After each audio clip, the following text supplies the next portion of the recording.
रूस के राष्ट्रपति व्लादिमीर पुतिन का बड़ा ऐलान, पूर्वी यूक्रेन के डोनबास को अलग देश की मान्यता दी। यूक्रेन के विद्रोही राज्य डोनेस्क और लुहांस्क को देश की मान्यता।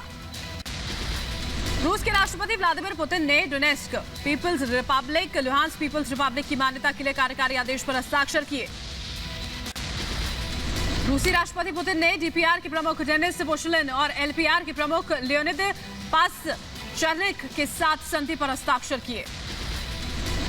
व्लादिमीर पुतिन ने अपने संबोधन में कहा, नाटो में यूक्रेन का शामिल होना रूस की सुरक्षा के लिए सीधा खतरा। रूसी राष्ट्रपति ने राष्ट्र को संबोधित करते हुए कहा, यूक्रेन की योजना परमाणु हथियार बनाने की। पुतिन ने कहा, आधुनिक यूक्रेन का निर्माण पूरी तरह से रूस ने किया था। यूक्रेन को लेनिन ने बनाया। यूक्रेन में लेनिन के स्मारकों को ध्वस्त कर दिया गया। रूसी राष्ट्रपति ने अमेरिका सहित नाटो पर आरोप लगाया, कहा नाटो ने वादा नहीं निभाया। यूक्रेन में नाटो का सैन्य बेस रूस की सुरक्षा के लिए खतरा। पुतिन के ऐलान के बाद अमेरिकी राष्ट्रपति जो बाइडेन ने यूक्रेन के राष्ट्रपति से फोन पर बात की। ताजा हालात पर हुई चर्चा। ब्रिटेन ने कहा, रूस का ऐलान अंतर्राष्ट्रीय कानूनों का उल्लंघन, सख्त कार्रवाई के लिए तैयार रहे रूस। यूक्रेन ने संयुक्त राष्ट्र सुरक्षा परिषद से की हस्तक्षेप की मांग, का यूक्रेन के मुद्दे पर यूएनएससी की तत्काल हो बैठक। पुतिन ने अपने संबोधन में कहा, पूर्वी यूक्रेन पर हमला जो फैसला है वो कठिन है। डोनबास रूस से जुड़ा इलाका, पूर्वी यूक्रेन के डोनबास में हालात ठीक नहीं। अपने संबोधन में पुतिन ने यूक्रेन को बताया, रूस का अभिन्न हिस्सा का यूक्रेन का इतिहास रूस से जुड़ा है। अपने संबोधन में पुतिन ने अमेरिका पर निशाना साधा, का अमेरिका ने कट्टरपंथियों को यूक्रेन में सत्ता पर बैठाया। कट्टरवादी यूक्रेन की सत्ता चला रहे हैं। पुतिन ने कहा, यूक्रेन की सरकार ने जनता को ठगा, हिंसा में हजारों लोग मारे गए। कट्टरपंथियों ने लोगों की हत्याएं की। पुतिन ने अमेरिका पर निशाना साधते हुए कहा कि यूक्रेन पर अमेरिका का नियंत्रण है, यूक्रेन की सरकार स्वतंत्र नहीं। अपने संबोधन में पुतिन ने यूक्रेन को बताया विदेशी कॉलोनी। यूक्रेन ने रूसी भाषा को बैन किया। पुतिन ने यूक्रेन के पास परमाणु क्षमता से रूस की सुरक्षा को खतरा बताया, का यूक्रेन से रूस को परमाणु खतरा है। व्लादिमीर पुतिन ने कहा, यूक्रेन में नाटो की मौजूदगी, नाटो यूक्रेन में रूस सीमा के पास सैन्य बेस बनाना चाहता है। पुतिन ने यूक्रेन की सरकार पर संविधान के उल्लंघन का आरोप लगाया, कहा नाटो ने वादा नहीं निभाया। विदेशी सेना को इजाजत देना संविधान का उल्लंघन। पुतिन ने संबोधन में कहा कि यूक्रेन से रूस को अमेरिकी हमले का खतरा है। 35 मिनट में हमला कर सकता है अमेरिका। टॉमाहॉक मिसाइल से हमला कर सकता है यूएस। यूक्रेन रूस विवाद पर अमेरिकी राष्ट्रपति जो बाइडेन ने बुलाई आपात बैठक। राष्ट्रीय सुरक्षा टीम के साथ यूक्रेन के हालात पर हुई चर्चा। अमेरिकी राष्ट्रपति जो बाइडेन ने फ्रांस के राष्ट्रपति इमैनुअल मैक्रो और जर्मन चांसलर ओलाफ स्कॉल्स के साथ फोन पर बात की। रूस और यूक्रेन के हालात पर हुई चर्चा। पुतिन के ऐलान के बाद यूक्रेन में लग सकता है मार्शल लॉ, स्थानीय मीडिया के हवाले से खबर। राष्ट्रपति पुतिन के ऐलान के बाद डोनेस्क में जश्न का माहौल, लोगों ने आतिशबाजी की। यूक्रेन संकट पर अमेरिका ने जारी की एडवाइजरी। अमेरिकी नागरिकों को यूक्रेन छोड़ने की सलाह। यूक्रेन रूस के बीच युद्ध की आशंका को देखते हुए फैसला। प्रधानमंत्री मोदी आज मणिपुर में करेंगे चुनाव प्रचार। मणिपुर में रैली को करेंगे संबोधित। मुख्यमंत्री बीरेन्द्र सिंह भी होंगे मौजूद। पीएम मोदी आज यूपी में करेंगे चुनावी रैली। बहराइच में रैली को संबोधित करेंगे। गोंडा और बलरामपुर की 6 विधानसभा सीटों पर होगा पीएम का वर्चुअल संबोधन। यूपी में सीएम योगी का ताबड़तोड़ चुनाव प्रचार जारी। आज अयोध्या समेत गोंडा, बहराइच और बाराबंकी में कई जनसभाओं को संबोधित करेंगे योगी। गृहमंत्री अमित शाह आज प्रयागराज में भरेंगे चुनावी हुंकार। प्रयागराज और प्रतापगढ़ में जनसभा को करेंगे संबोधित।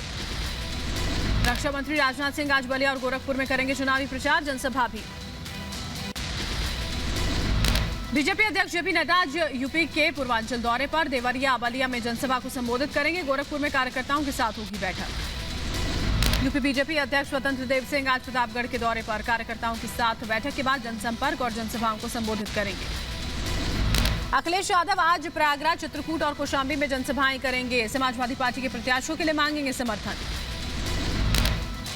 असदुद्दीन ओवैसी आज प्रयागराज और कौशाम्बी में करेंगे चुनावी जनसभाएं। प्रयागराज में 3 जनसभाएं करेंगे। शिया धर्मगुरु कल्बे जब्बाद का बयान, कहा जो दंगे फसाद रोकने में सक्षम हो उन्हें वोट दें। दिल्ली के सीएम अरविंद केजरीवाल आज यूपी में चुनाव प्रचार करेंगे। गोरखपुर में रैली को भी संबोधित करेंगे।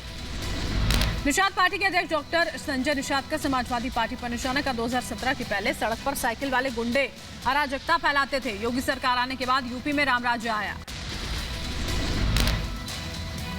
कर्नाटक के शिवमोगा में बजरंग दल के कार्यकर्ता हर्षा की हत्या के बाद से तनाव, अब तक 2 आरोपी गिरफ्तार, पुलिस ने धारा 144 लगाई। कर्नाटक सरकार ने 2 दिनों के लिए स्कूल कॉलेजेस को बंद करने का आदेश दिया। स्थानीय पुलिस की मदद के लिए राज्य भर से 212 निरीक्षक और उप निरीक्षक शिवमोगा पहुंचे। कर्नाटक में बजरंग दल के नेता की हत्या के खिलाफ आज देश के कई राज्यों में विरोध प्रदर्शन करेंगे बजरंग दल के नेता। जम्मू से लेकर हैदराबाद तक बजरंग दल के नेता करेंगे प्रदर्शन। कर्नाटक में बजरंग दल के नेता की हत्या के बाद पीएफआई पर बैन लगाने की मांग। मध्य प्रदेश के गृह मंत्री नरोत्तम मिश्रा ने कहा, पीएफआई जैसे संगठन को विदेशी फंडिंग जैसे मामलों की जांच जरूरी।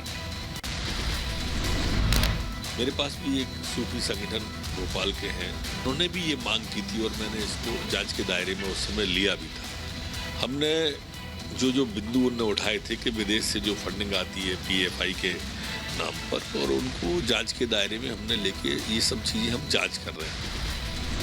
शिवमोगा हत्याकांड की नई जांच की मांग। केंद्रीय मंत्री शोभा करंदलाजे ने कर्नाटक के सीएम को चिट्ठी लिखी, हत्या के पीछे बड़ी साजिश की आशंका जताई।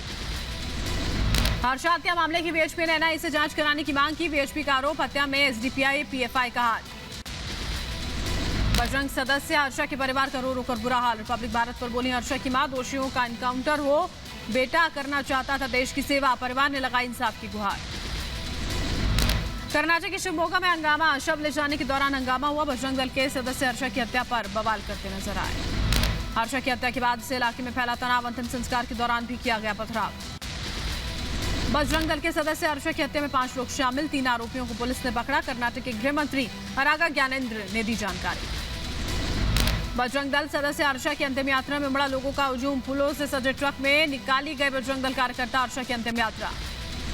बजरंग दल सदस्य की हत्या की जांच के लिए एसआईटी का गठन, हिजाब विवाद एंगल से भी हो सकती है जांच।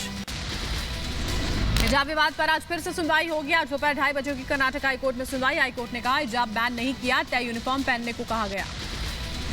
सीएम योगी ने समाजवादी पार्टी पर निशाना साधा, कहा सपा का नाम समाजवादी, काम आतंकवादी और सोच परिवारवादी। उत्तर प्रदेश के बांदा में केंद्रीय मंत्री और बीजेपी नेता अनुराग ठाकुर ने रोड शो किया। अनुराग ठाकुर के रोड शो में समर्थकों का जनसैलाब दिखा। सपा अध्यक्ष अखिलेश यादव के खिलाफ एफआईआर, आचार संहिता के उल्लंघन को लेकर इटावा के सैफई थाने में केस दर्ज। मतदान केंद्र में पत्रकारों को इंटरव्यू देने पर चुनाव आयोग ने अखिलेश यादव पर कार्रवाई की। यूपी के उन्नाव में बीजेपी प्रत्याशी के लिए दीपिका चिखलिया ने प्रचार किया। रामानंद सागर की रामायण में सीता का किरदार निभाया था दीपिका चिखलिया ने। धमाके के बाद अखिलेश यादव पर बरसे शाह, धमाकों के आरोपियों को घोषणा पत्र में छोड़ने का वादा किया था। पीलीभीत में माफियाओं पर अमित शाह का हमला, आकाशी अभियोगी ने गैंगस्टर्स को चुन चुन कर जेल पहुंचाया। कहा, अखिलेश की सरकार आई तो क्या माफिया जेल में रहेंगे। यूपी के सीतापुर में गृह मंत्री अमित शाह की हुंकार, का एसपी बीएसपी के वक्त यूपी में बाहुबली थे, आतंक का कॉरिडोर था। योगी सरकार में बाहुबली नहीं बजरंग बली है। यूपी के बाराबंकी में प्रदेश की जनता को शाह ने संबोधित किया, लोगों से बीजेपी को वोट देने की अपील की। उत्तराखंड के मुख्यमंत्री पुष्कर सिंह धामी ने हरिद्वार के दक्षिण काली मंदिर में दर्शन किए। धामी ने उत्तराखंड में 60 पार का दिया नारा, कहा पार्टी का बहुत अच्छा प्रदर्शन रहा, इस बार हमने 60 पार का नारा दिया है। मणिपुर के उखरुल में केंद्रीय मंत्री नितिन गडकरी ने जनसभा की। 27 फरवरी को मणिपुर में होने वाले मतदान के लिए अपील की। कांग्रेस अध्यक्ष सोनिया गांधी ने बीजेपी पर लगाया अलगाववाद पैदा करने का आरोप, का 5 साल में अलगाववाद पैदा करने के अलावा सरकार ने कुछ नहीं किया, लोगों की बड़ी परेशानी। थर्ड फ्रंट में कांग्रेस की स्थिति पर बोले शिवसेना नेता संजय राउत, कांग्रेस के बिना नहीं बनेगा थर्ड फ्रंट। इशारों में कहा, थर्ड फ्रंट का नेतृत्व कर सकते हैं केसीआर। थर्ड फ्रंट को लेकर बीजेपी नेता शहजाद पूनावाला की तल्ख टिप्पणी, कहा इनके पास देश के लिए कोई भी विजन नहीं है, सिर्फ प्रधानमंत्री बनने की है महत्वाकांक्षा। यूपी के आजमगढ़ में जहरीली शराब का कहर, जहरीली शराब पीने से 3 लोगों की मौत, कई की हालत गंभीर।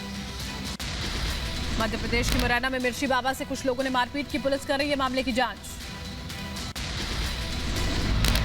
छत्तीसगढ़ के रायपुर में नारकोटिक्स टीम की बड़ी कार्रवाई, ब्राउन शुगर और नशीले टैबलेट के साथ 4 आरोपी गिरफ्तार। असम के नागौन में विश्व विख्यात मां मृत्युंजय मंदिर में रोजाना उमड़ रही हजारों भक्तों की भीड़, कोरोना पाबंदियों की वजह से दर्शन के लिए नहीं पहुंच पा रहे थे श्रद्धालु। यूपी के सहारनपुर में दिनदहाड़े बदमाश ने 1.5 लाख रुपए की लूट की, सीसीटीवी में कैद हुई पूरी वारदात। यूपी के रामपुर में 50,000 की फिरौती के लिए मासूम की हत्या, पुलिस ने हत्या के आरोपी को गिरफ्तार किया। पुलिस ने आरोपी की निशानदेही पर मासूम का शव भी बरामद किया।